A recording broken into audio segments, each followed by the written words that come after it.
questions this morning for Andrew Yang, one of the candidates taking part in Tuesday's Democratic presidential debate. Contributor Nicholas Thompson, the editor-in-chief of Wired magazine, caught up with Yang along the campaign trail. How beautiful are you, LA? In a park in LA last month, thousands gathered to hear the Democrat perhaps least likely to be running for president. And I am the ideal candidate for that job because the opposite of Donald Trump is an Asian man who likes math. In Andrew Yang's world, math stands for Make America Think Harder. And Yang is mostly thinking about dire economic times ahead. He's on message, if sometimes off color. That's right, I did some math.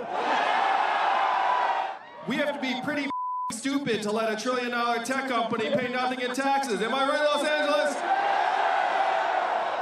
For a first-time politician, Yang is doing surprisingly well.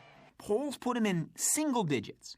But in the last 3 months, Yang picked up $10 million in donations.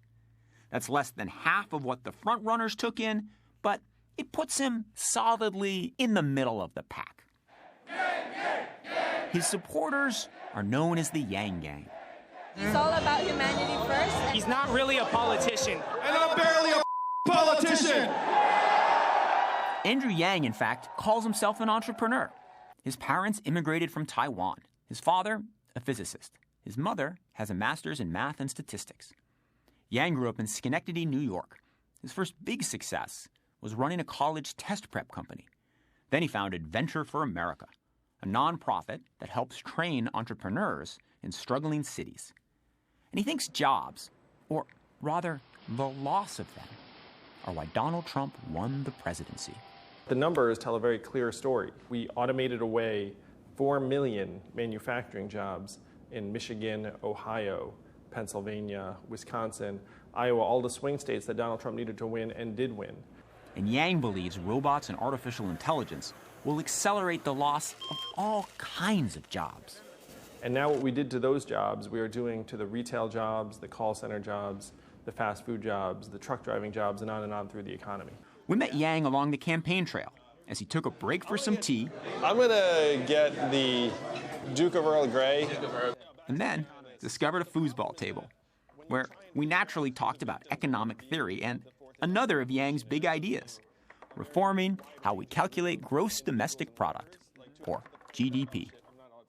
Well, if you want to see how out of whack GDP is, all you have to do is look at my family. My wife is at home with our 2 boys, one of whom is autistic. And what is her work every day included at in GDP? 0. And we know that her work is among the most important work being done for our society. Isn't your work also valued at 0 right now, running for president? It probably is. Instead of just measuring economic output, Yang-style GDP would include things like our health and life expectancy, our mental health and freedom from substance abuse, how our kids are doing, how clean our air and water are. But the centerpiece of the Yang campaign is what he calls the freedom dividend. As president, he would give $1,000 a month, $12,000 a year, to every American adult, rich or poor. Our economy functions much better when we have money to spend, where we can participate in the market, where businesses are responsive to us, we'll start more businesses, we'll be able to change jobs more easily. So the money doesn't disappear in our hands. It creates a trickle-up economy from our people, our families, and our communities up. Is this a good idea?